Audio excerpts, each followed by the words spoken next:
안녕하세요. 울랄라 김민숙입니다. 프로젝트 수업 어떻게 할 것인가에 7가지 전략이 있는데요. 오늘은 그 첫 번째 전략에 대해서 소개해 보고자 합니다. 첫 번째 전략은 문화 조성하기입니다. 문화 조성하기. 수업을 하는 데 있어서 학습 문화가 조성이 되면 학생들은 서로 교사를 믿고 신뢰하고 그 안에서 촉진적인 배움이 일어납니다. 수업을 이끌어가는 규범은 학생들과 함께 만들고 학생들이 스스로 해갈 수 있도록 학습 환경을 조성하고 학습 문화를 만드는 것입니다. 문화 조성을 위한 4가지 전략이 책에 소개되어 있는데요. 첫 번째는 신념과 가치를 의도적으로 강조를 해야 합니다. 교사가 그냥 하는 것보다 설명하고 표현하고 학생들이 알아갈 수 있도록 그 강조를 의도적으로 하는 것이 굉장히 중요합니다. 또 학생과 함께 공동의 규범을 만들고요. 물리적인 환경을 만들고 정해진 방법과 절차에 따라서 해야 학생들도 혼란스럽지 않습니다. 이렇게 학습 문화를 조성하기 위한 4가지 요소들이 있습니다. 첫 번째 전략으로는 가치와 신념이 중요하다고 했잖아요.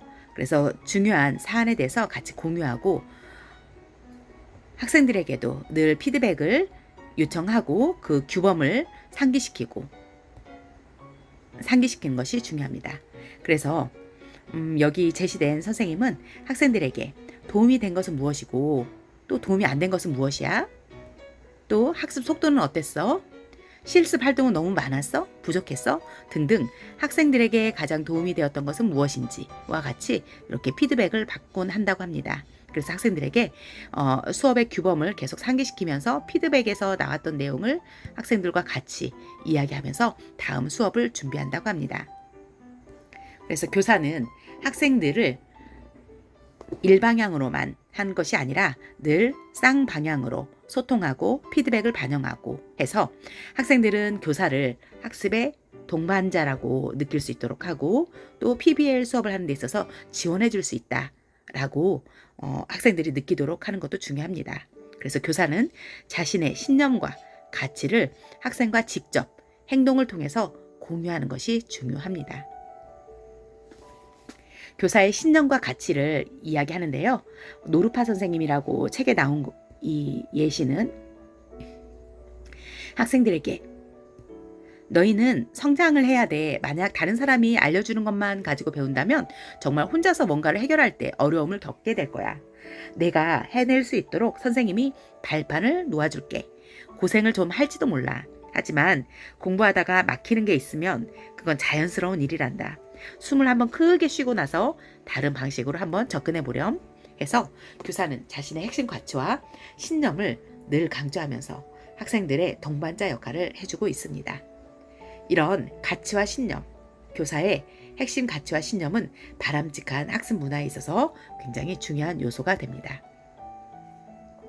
두 번째는 교사 혼자만 만드는 것이 아니라 학생들과 함께 공동의 규범으로 수업 규범을 만듭니다.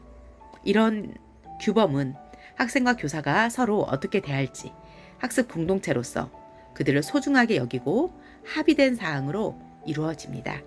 그래서 규범이라는 게 굉장히 중요합니다. 여기 나와 있는 예시가 참 좋더라고요. 교사와 학생의 규범이 굉장히 촘촘하게 되어 있는데요.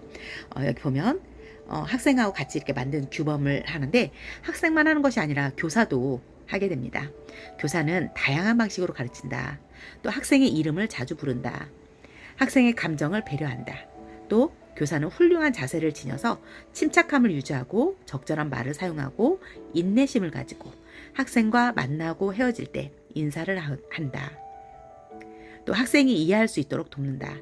적절한 속도로 수업을 진행하고 분명하게 설명을 하고 다양한 학습 양식을 지원하고 학생들에게 최고를 기대한다고 합니다. 필요할 때는 다시 설명한다고 합니다. 예의를 지킨다.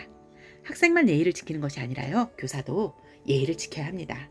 그래서 모든 사람에게 필요한 것을 제공하고 때와 장소, 상황에 맞는 언어를 쓰고요. 필요하다면 자유를 허용한다. 또 설명할 때는 따뜻한 표현을 쓰고요. 학생 이름을 자주 불러준다고 합니다.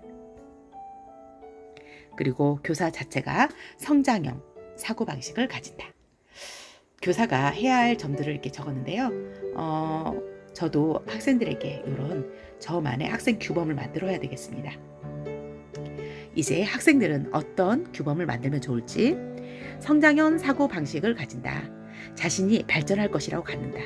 이거 굉장히 중요한 것 같습니다. 선생님 저는 못해요 라고 해서 늘 피해의식을 가진 학생들이 굉장히 많이 있거든요. 또 실패를 통해서 앞으로 나간다라고 생각하고요. 계속해서 노력한다. 자신의 학습 능력에 대해서 긍정적으로 말한다. 이것도 굉장히 중요합니다. 부정적으로 난 안 돼. 전 어려워요. 이미 포기했어요. 라고 말하는 경우가 많은데 그러지 않고 긍정적으로 말하는 거. 친구들의 이름을 부르고요. 자신의 공부에 대해서 책임을 진다. 이것도 굉장히 중요합니다. 그래서 준비물을 잘 챙기고 원하는 것을 분명히 말하고 나는 전문가가 될 거야 라고 스스로 전문가 의식을 가지는 것도 중요합니다. 마감 기한을 지키고 참여한다. 또 수업 시간을 잘 지킨다. 선생님과 친구의 말, 지시와 안내를 경청한다. 이거 굉장히 중요한 것 같아요. 방금 설명을 했는데 또다시 똑같은 질문을 계속하는 친구가 있어요. 이 친구는 경청을 잘 하지 않았기 때문이겠죠. 그래서 지시와 안내를 경청한다. 굉장히 중요합니다. 특별한 일이 아니면 학교에 꼭 나온다. 또 모둠 수업을 할 때 이 부분은 중요한 것 같습니다. 유능한 조언이 된다. 스스로 나는 유능한 조언이 될 거야 라고 믿고서 도움이 되는 피드백을 제공한다. 친구를 비난하고 비판하는 것이 아니라 도움이 되는 피드백을 주고요. 침착함을 유지하고 타인을 격려하고 요거 중요합니다. 꼭 수업과 관련되지 않는 주제와 관련되지 않는 이야기로 자꾸 다른 쪽으로 관심을 가지는 경우가 있는데 본론에서 벗어나지 않는다. 사력 있게 행동한다. 말과 행동을 할 때 때와 장소, 상황에 맞는 언어를 쓴다. 굉장히 중요하죠. 또 학생과 교사에게 분명하게 말을 한다. 굉장히 촘촘하고 유능한 조언이 된다.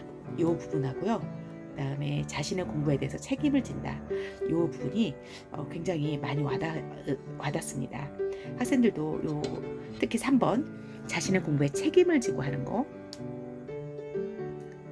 또 유능한 조언이 되는 거, 요거 명심했으면 좋겠습니다. 이렇게 해서 학생들과 합의를 가진 학습의 공동 규범을 만드는데 모두 행복하게 하고 현명한 결정을 내리고 서로를 또 물건을 소중하게 다루고 안내에는 빨리빨리 따른다. 이것도 굉장히 중요합니다. 안내를 했는데도 늦게 하게 되면 시간이 지체되고 하고자 하는 수업을 제대로 하지 못하고 끝내는 경우가 있습니다.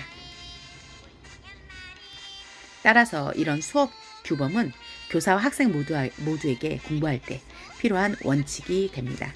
그래서 T 차트를 이용한 규범을 작성하는데요. T를 이렇게 쓰잖아요. 왼쪽에다가는 어떤 점이 개선되었으면 좋겠는지, 또 오른쪽에다는 그 개선할 수 있는 방법에 대한 이야기를 써서 T 차트로 수업 규칙을 작성하는 것도 굉장히 중요하다고 합니다. 이런 프로젝트 수업을 할 때 학습 문화를 조성하는 거 굉장히 중요하고 여기 파트를 읽어가면서 스스로에게 어떻게 하면 좋을지 교사에 대한 규범, 학생에 대한 규범을 짜는 것이 얼마나 중요한지를 알게 되었습니다. 프로젝트 수업 어떻게 할 것인가? 첫 번째 교수 전략에 대해서 이야기하였습니다. 감사합니다.